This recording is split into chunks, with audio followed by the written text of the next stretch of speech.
सुबह उठकर ब्रश करते समय नोरा को अपने आसपास कुछ अजीब महसूस होता है। खतरा समझकर वो आसपास ध्यान से देखने जाती है। तब जो वो देखती है उससे उसका दिल ठंडा पड़ जाता है। असल में नोरा इस समय समुद्र के कई हजार फीट नीचे है, जहां आज तक सूरज की रोशनी नहीं पहुंची। समुद्र की इतनी गहराई में पानी का प्रेशर इतना ज्यादा होता है कि वो 1 सेकंड से भी कम समय में इंसान के शरीर को कुचलकर पानी में मिला सकता है। इसी जगह समुद्र पर रिसर्च करने के लिए एक बेस या स्टेशन बनाया गया है और उसी बेस के अंदर वो लोग रहते हैं। नोरा बताती है कि महीनों तक इतनी गहराई में रहने पर बाहर दिन है या रात ये समझना भी मुश्किल हो जाता है। कभी कभी तो सपना और हकीकत में फर्क करना भी कठिन हो जाता है, लेकिन फिर भी उन्हें अपनी ड्यूटी निभानी पड़ती है। नोरा ये बातें बता ही रही होती हैं कि अचानक पूरे बेस की लाइट्स अजीब तरह से ब्लिंक करने लगती हैं। क्या हो रहा है ये देखने के लिए जैकेट पहनकर नोरा आगे बढ़ती है। तभी उसे पता चलता है कि ऊपर से पानी लीक हो रहा है और ये दृश्य देखकर उसका दिल पूरी तरह ठंडा पड़ जाता है। समुद्र की इतनी गहराई में पानी का प्रेशर इतना ज्यादा होता है कि वो 1 सेकंड में इंसान की हड्डियों को पाउडर की तरह कुचल सकता है। लेकिन नोरा इसके बारे में ज्यादा सोच भी नहीं पाती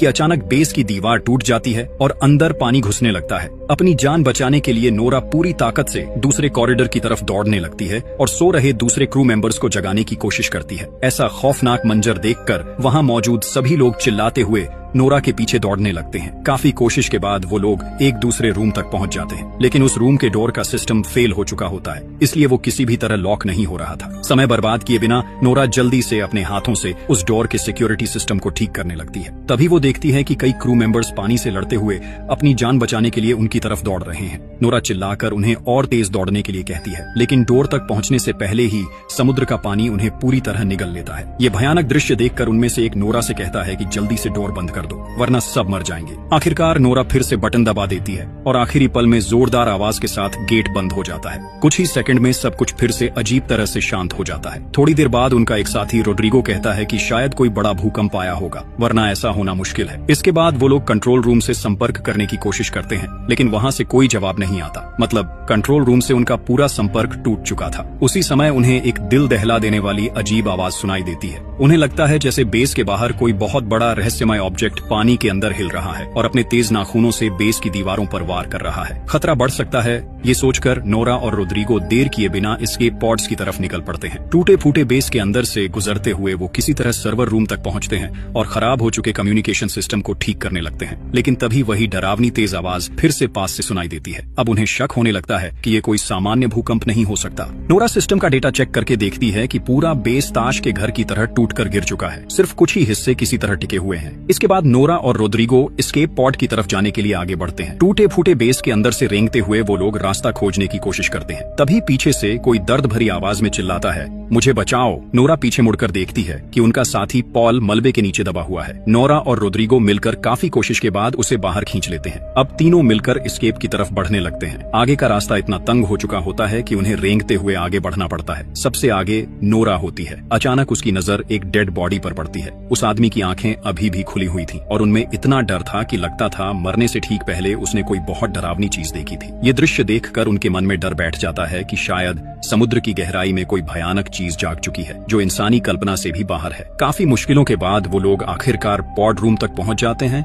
लेकिन पॉड रूम में पहुंचकर उनके पैरों तले जमीन खिसक जाती है क्योंकि वहां एक भी एस्केप पॉड नहीं बचा था। वहां सिर्फ कैप्टन लूसियन खड़े थे, लेकिन डोर लॉक होने की वजह से वो अंदर फंसे हुए थे। नोरा किसी तरह बाहर से डोर खोल देती है। बाहर आने के बाद कैप्टन बताते हैं कि जितने भी पॉड्स थे उनमें बाकी क्रू मेंबर्स को पानी की सतह की तरफ भेज दिया गया है। अब उन्हें किसी भी तरह सबमर्सिबल रूम तक पहुंचना होगा। नोरा कैप्टन से कहती है कि पूरा बेस लगभग नष्ट हो चुका है। उन्हें ये भी नहीं पता कि कितने लोग अभी जिंदा हैं या वो खुद बच पाएंगे भी या नहीं। नोरा फिर कैप्टन से पूछती है कि आखिर ये सब हो क्या रहा है, क्या ये सच में भूकंप है या कुछ और। कैप्टन कहते हैं कि अपनी जिंदगी में उन्होंने पहली बार ऐसा कुछ देखा है, लेकिन अब उन्हें मिलकर इस स्थिति का सामना करना होगा। इसके बाद वो लोग कंट्रोल रूम की तरफ जाते हैं, जहां एमिली और स्मिथ पहले से ही बाहर की दुनिया से संपर्क करने की कोशिश कर रहे थे, लेकिन कहीं से भी कोई सिग्नल नहीं मिल रहा था। ऊपर से कंट्रोल रूम को बार बार ऐसे झटके लग रहे थे जैसे बाहर से कोई बहुत बड़ा चीज पूरे बेस को ऊपर की तरफ धकेलने की कोशिश कर रही हो। नोरा सिस्टम चेक करके बताती है कि बेस के ऊपर वाले सभी फ्लोर्स और कूलिंग टावर पूरी तरह खत्म हो चुके हैं, लेकिन असली खतरा बेस का कोर है जो पूरे बेस को पावर सप्लाई देता है। वो किसी भी समय फट सकता है। अगर कोर फट गया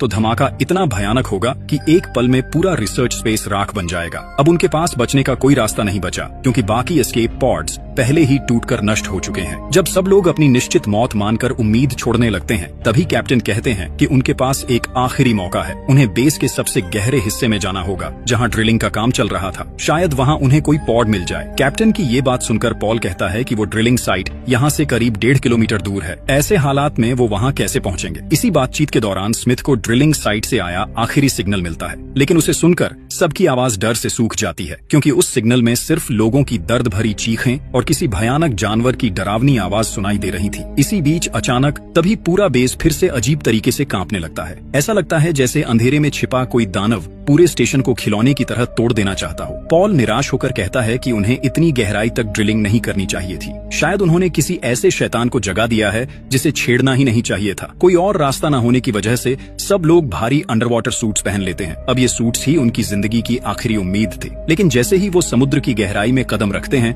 अचानक रोड्रिगो के हेलमेट में दरार पड़ जाती है। पानी के भयानक प्रेशर से पलक झपकते ही उसका पूरा शरीर फटकर चकनाचूर हो जाता है। अपने साथी की ऐसी दर्दनाक मौत देखकर कोई भी खुद को संभाल नहीं पाता। नोरा जब इस काले गहरे समुद्र की तरफ देखती है तो उसे लगता है कि ये सन्नाटा अंतरिक्ष से भी ज्यादा डरावना है। साथी को खोने का दुख और मौत का डर लेकर वो किसी तरह कार्गो लिफ्ट की छत पर कूदते हैं और उसके अंदर घुस जाते हैं। तब कैप्टन सबको बताते हैं कि उन्हें जितनी जल्दी हो सके इस बेस से दूर जाना होगा, क्योंकि ये किसी भी समय ज्वालामुखी की तरह फट सकता है। इसके बाद लिफ्ट उन्हें लेकर समुद्र की ओर भी गहराई में उतरने लगती है। तभी लिफ्ट की स्क्रीन पर किसी पॉड से मदद का सिग्नल दिखाई देता है। कैप्टन जल्दी से लिफ्ट रोक देते हैं और पॉल व स्मिथ को कहते हैं कि जो भी ये सिग्नल भेज रहा है उसे ढूंढ कर लाओ। दोनों फिर से भारी अंडर वाटर सूट्स पहनकर पानी में उतर जाते हैं, लेकिन बाहर इतना घना अंधेरा होता है कि सूट की लाइट से भी ठीक से कुछ दिखाई नहीं देता। आगे बढ़ते हुए स्मिथ को महसूस होता है कि अंधेरे में कोई चीज शायद उनका पीछा कर रही है। किसी तरह वो उस स्पॉट तक पहुंच जाते हैं जहां से सिग्नल आया था, लेकिन पास जाकर देखते हैं कि पूरा रास्ता किसी अजीब चिपचिपे पदार्थ से ढका हुआ है। उन्होंने पहले कभी ऐसी चीज नहीं देखी थी। पॉड के अंदर किसी को न पाकर वो आसपास तलाश करने लगते हैं। तभी उन्हें केबल्स में उलझा हुआ अपने एक साथी का डेड बॉडी मिलता है। ये देखकर कैप्टन तुरंत उन्हें वापस अंदर आने का आदेश देते हैं, लेकिन उसी समय पॉल और स्मिथ देखते हैं कि उस डेड बॉडी की पीठ के अंदर कुछ जिंदा हिल रहा है। वो कुछ समझ पाते उससे पहले ही उसकी पीठ से बिजली की रफ्तार से एक अजीब जानवर बाहर निकलकर पॉल पर हमला कर देता है। हालांकि स्मिथ किसी तरह उस छोटे क्रीचर को मार देता है। उस क्रीचर को साथ लेकर वो लोग फिर से लिफ्ट में वापस आ जाते हैं। पॉल बताता है कि ये जीव उस डेड बॉडी को नोच नोच कर खा रहा था। एमिली जब उस क्रीचर को देखती है तो उसे उसके आसपास तेज नुकीले पंजे दिखाई देते हैं। तब एमिली कहती है कि शायद ड्रिलिंग के दौरान उन्होंने गलती से ऐसा कोई गड्ढा खोल दिया है जहां पहले से ही अजीब और खतरनाक जीव रहते थे और अब उनकी वजह से वो गुस्से में आ गए हैं। एमिली की ये बात चल ही रही होती है कि अचानक लिफ्ट की सारी लाइट्स बंद हो जाती हैं। नोरा किसी तरह सिस्टम को फिर से ठीक करने लगती है, लेकिन जैसे जैसे लिफ्ट नीचे उतरती है बाहर से कोई बड़ा जीव उसे जोर जोर से धक्का देने लगता है। तभी पॉल की नजर टेबल पर रखे उसी छोटे क्रीचर पर पड़ती है। वो सोचने लगता है कि क्या बाहर उसका माँ है। शायद उन्होंने बहुत बड़ी गलती कर दी है। भयानक झटकों के बीच लिफ्ट के अंदर सभी लोग पत्थर की तरह चुप खड़े रहते हैं। चारों तरफ इतनी गहरी खामोशी होती है कि उन्हें अपनी धड़कन तक साफ सुनाई देती है। उसी समय कैप्टन जब लिफ्ट की छत के कांच पर टॉर्च की रोशनी डालते हैं तो अचानक एक विशालकाय क्रीचर उस कांच पर जोर से हमला कर देता है और वो किसी दानव जैसे इंसान की तरह दिख रहा था। सब लोग बुरी तरह डर जाते हैं। तभी अगले ही पल बेस के ऊपर वाले हिस्से में जोरदार एक्सप्लोजन हो जाता है। रोशनी इतनी तेज होती है कि लगता है जैसे समुद्र की गहराई में अचानक सूरज निकल आया हो। इस धमाके के झटके से लिफ्ट के मोटे केबल्स टूट जाते हैं और लिफ्ट तेजी से नीचे गिरने लगती है। इसलिए सभी लोग जल्दी से अपने हेलमेट्स पहन लेते हैं। लिफ्ट समुद्र की तलहटी से टकराने से पहले ही वो लोग बाहर कूद जाते हैं, लेकिन एक्सप्लोजन की वजह से ऊपर से ब्रिज के भारी लोहे के टुकड़े और मलबा बारिश की तरह गिरने लगता है। अपनी जान बचाने के लिए सब लोग एक दूसरे को संभालते हुए किसी तरह दौड़कर ड्रिलिंग चेंबर के दरवाजे तक पहुंचते हैं। चारों तरफ गहरा अंधेरा होता है और उस अंधेरे में कुछ अजीब सी परछाइयां दिखाई देती हैं। उधर ड्रिलिंग चेंबर का डोर भी जैम हो चुका होता है। काफी कोशिश के बाद वो लोग किसी तरह उसके अंदर घुस जाते हैं। तभी ऊपर से फिर एक डरावनी आवाज सुनाई देती है। कैप्टन सबको समझाते हुए कहते हैं कि शायद ये ऊपर से बेस के टूटे हुए हिस्से गिरने की आवाज है। इसके बाद वो लोग उस सुरंग जैसे चेंबर के अंदर धीरे धीरे आगे बढ़ने लगते हैं। जैसे जैसे वो आगे बढ़ रहे थे रास्ता और भी संकरा होता जा रहा था। एक जगह पहुंचकर उन्हें पता चलता है कि आगे का रास्ता मलबे की वजह से पूरी तरह बंद हो चुका है। तब नोरा हिम्मत करके कहती है कि वो पानी के नीचे तैरकर दूसरी तरफ जाएगी। वो अपना हेलमेट ठीक से पहनकर पानी में डुबकी लगाती है और तैरते हुए दूसरी तरफ पहुंच जाती है। वहां पहुंचकर वो बाकी सबको भी आने का इशारा करती है। एक एक करके सब लोग दूसरी तरफ पहुंच जाते हैं, लेकिन सबसे आखिर में पॉल रह जाता है। तभी पॉल को महसूस होता है कि पीछे के अंधेरे पानी में कोई मौजूद है। जैसे ही वो पीछे मुड़कर देखता है, एक अजीब क्रीचर पानी के अंदर गायब हो जाता है। कैप्टन उसे बार बार आवाज देते हैं, लेकिन पॉल की तरफ से कोई जवाब नहीं आता। मजबूर होकर सब लोग पॉल के सूट से जुड़ी केबल को पकड़कर जोर से खींचने लगते हैं। कुछ देर बाद पॉल उनके पास वापस आ जाता है और सब लोग राहत की सांस लेते हैं। लेकिन अगले ही पल पॉल की केबल को कोई अदृश्य ताकत दूसरी तरफ से जोर से खींच लेती है। डर के मारे पॉल चिल्लाने लगता है। बाकी सब लोग घबराकर केबल काटने की कोशिश करते हैं, लेकिन तब तक बहुत देर हो चुकी होती है। पलक झपकते ही पॉल के शरीर का एक हिस्सा उससे अलग हो जाता है। अचानक पॉल के हेलमेट में खून भरने लगता है और वहीं उसकी दर्दनाक मौत हो जाती है। ये देखकर बाकी सब डर और दहशत में अपनी जान बचाने के लिए वहाँ से भागने लगते हैं। कुछ देर बाद कैप्टन फिर से रेडियो के जरिए ऊपर की दुनिया से संपर्क करने की कोशिश करते हैं, लेकिन वहाँ से कोई जवाब नहीं आता। पॉल की मौत के बाद सब लोग पूरी तरह टूट चुके होते हैं। एक एक करके उनके साथी किसी अदृश्य ताकत के हाथों मारे जा रहे थे। तभी वो लोग एक कंट्रोल रूम में खड़े होते हैं, जहां से बाहर का डरावना नजारा साफ दिखाई देता है। उनके बेस स्टेशन की ड्रिलिंग मशीन इतनी बुरी तरह मुड़ी तुड़ी पड़ी होती है जैसे किसी ने उसे खिलौने की तरह तोड़ दिया हो। स्मिथ हैरान होकर कहता है कि 6000 टन वजन की ड्रिलिंग मशीन का इस तरह नष्ट होना क्या सच में संभव है? एमिली कांपते हुए कहती है कि ये सब उनकी गलती है। उन्होंने समुद्र की गहराई को छेड़ा है और अब समुद्र उनसे बदला ले रहा है। शायद उन्हें यहाँ आना ही नहीं चाहिए था। कैप्टन सबको शांत करते हुए कहते हैं कि उन्हें यहाँ ज्यादा देर नहीं रुकना चाहिए, लेकिन स्मिथ बताता है कि उसका सूट डैमेज हो चुका है और अगर वो बाहर गया तो पानी का प्रेशर सह नहीं पाएगा।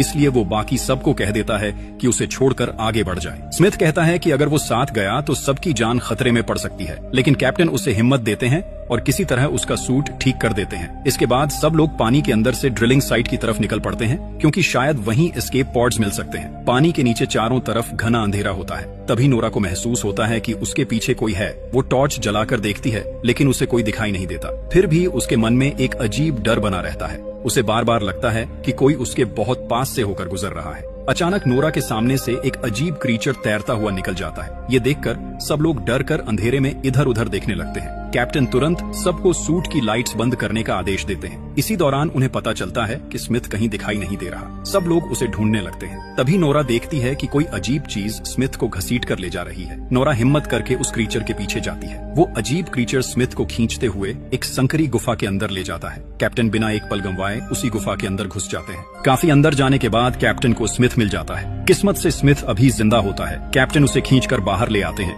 लेकिन थोड़ी देर बाद कैप्टन को याद आता है कि स्मिथ की गन गुफा के अंदर ही रह गई है। इसलिए वो फिर से गुफा के अंदर जाकर गन निकालने लगते हैं। लेकिन जैसे ही वो वापस लौटने लगते हैं, गुफा की गहराई से एक भयानक मॉन्स्टर अचानक निकलकर कैप्टन को पकड़ लेता है और ऊपर की तरफ खींचने लगता है। कैप्टन के सूट की केबल में फंसने की वजह से नोरा भी उसके साथ ऊपर की तरफ खींचने लगती है। पानी के अंदर संघर्ष करते हुए कैप्टन और वो अजीब क्रीचर एक बड़े प्लेटफॉर्म पर जा टकराते हैं। प्लेटफॉर्म के किनारे कैप्टन को लटका हुआ देखकर नोरा उसे बचाने की कोशिश करती है। तभी वो भयानक क्रीचर फिर से उनके सामने आ जाता है। वो इतना विशाल होता है कि लगता है जैसे वो इस दुनिया का ही जीव नहीं है। वो अपना विशाल मुंह खोलकर नोरा के हेलमेट को निगलने की कोशिश करता है। उसी समय कैप्टन अपनी नाइफ निकालकर उस मॉन्स्टर पर वार करते हैं। दर्द से तड़पकर वो क्रीचर नोरा और कैप्टन दोनों को तेजी से ऊपर की तरफ खींचने लगता है। कैप्टन समझ जाते हैं कि अगर वो इसी रफ्तार से ऊपर जाते रहे तो पानी के भयानक प्रेशर से उनका सूट फट जाएगा। इसलिए वो नोरा से कहते हैं कि केबल काट दो, वरना वो भी मर जाएगी। लेकिन नोरा ऐसा करने के लिए तैयार नहीं होती। तब मजबूर होकर कैप्टन खुद ही अपनी नाइफ से केबल काट देते हैं और खुद को अलग कर लेते हैं। नोरा अलग होते ही अगले ही पल एक भयानक एक्सप्लोजन में कैप्टन की मौत हो जाती है। उसी धमाके में उनका सूट और शरीर पानी में बिखर जाता है। उस एक्सप्लोजन के झटके से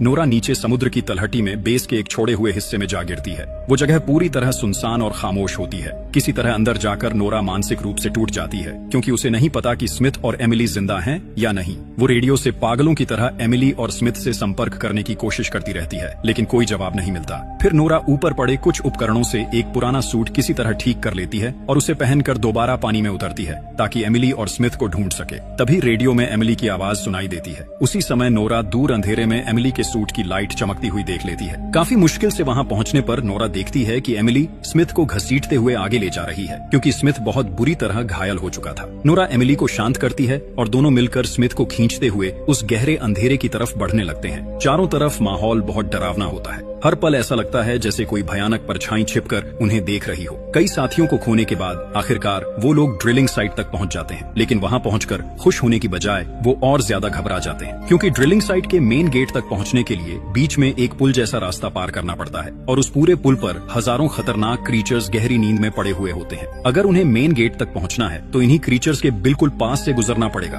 और अगर उनमें से एक भी जाग गया तो पल भर में हजारों जानवर उन्हें फाड़ कर खा सकते हैं। कोई और रास्ता न होने की वजह से वो धीरे धीरे आगे बढ़ने लगते हैं, लेकिन बदकिस्मती से एक क्रीचर अचानक जाग जाता है और नोरा पर हमला कर देता है। नोरा चिल्लाकर एमिली से कहती है कि वो तुरंत वहां से भाग जाए। वो क्रीचर अपना विशाल मुंह खोलकर नोरा को निगलने की कोशिश करता है, लेकिन नोरा डरने के बजाय हिम्मत दिखाती है और अपनी गन से उस क्रीचर के पेट के अंदर गोली मार देती है। दर्द से तड़पते हुए वो क्रीचर वहीं मर जाता है। इसके बाद नोरा उसका शरीर चीरकर किसी तरह बाहर निकल आती है, लेकिन तब तक आसपास के बाकी सारे मॉन्स्टर्स जागने लगते हैं। ये देखकर नोरा अपनी गन रिलोड करने ही वाली होती है कि अचानक वो देखती है कि जिस प्लेटफॉर्म पर ये क्रीचर्स उल्टे लटके हुए थे वो पूरा हिस्सा ऊपर उठकर अंधेरे में गायब हो जाता है। उसी समय नोरा सामने वाली बिल्डिंग के ऊपर एक विशाल छाया खड़ी देखती है। जब वो उस छाया पर गोली चलाने के लिए ध्यान से देखती है तो उसके दिल की धड़कन लगभग रुक जाती है। उसके सामने एक दानव जैसा समुद्री राक्षस खड़ा होता है। वो इतना विशाल था कि उसके सामने 50 मंजिला बिल्डिंग भी खिलौने जैसी लगती थी। अपनी जान बचाने के लिए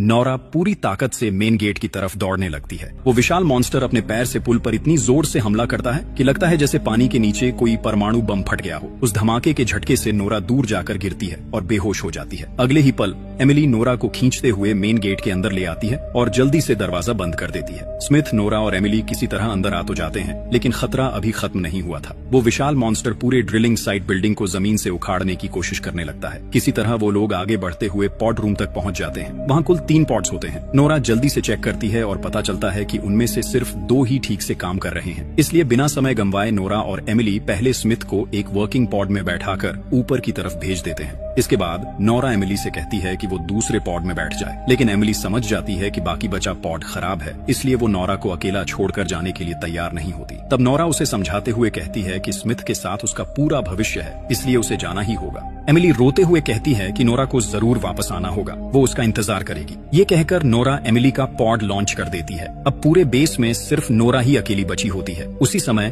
पॉड रूम की कांच की दीवारों पर बाहर से छोटे छोटे क्रीचर्स हमला करना शुरू कर देते हैं। नोरा सिस्टम चेक करती है और देखती है कि हजारों अजीब क्रीचर्स स्मिथ और एमिली के पॉड्स का पीछा कर रहे हैं। नोरा गहरी सांस लेकर बेस के पावर कोर को अपने हाथों से ओवरलोड कर देती है। इससे पूरे बेस स्टेशन का सेल्फ डिस्ट्रक्ट मोड चालू हो जाता है। कुछ सेकंड की काउंटडाउन खत्म होते ही वहां भयानक एक्सप्लोजन हो जाता है। ये धमाका इतना ताकतवर होता है कि वो विशाल समुद्री मॉन्स्टर भी इससे बच नहीं पाता। उसके साथ साथ बाकी सारे क्रीचर्स भी आग में जलकर खत्म हो जाते हैं। इस तरह नोरा अपनी जान कुर्बान करके अपने दोनों साथियों की जिंदगी बचा लेती है। बाद में न्यूज में दिखाया जाता है कि ड्रिलिंग साइट से 2 क्रू मेंबर्स को जिंदा बचा लिया गया है और इसी के साथ कहानी खत्म हो जाती है। ये कहानी दिखाती है कि जब इंसान प्रकृति की सीमाओं को पार करने की कोशिश करता है तो प्रकृति उसे कड़ा सबक सिखाती है।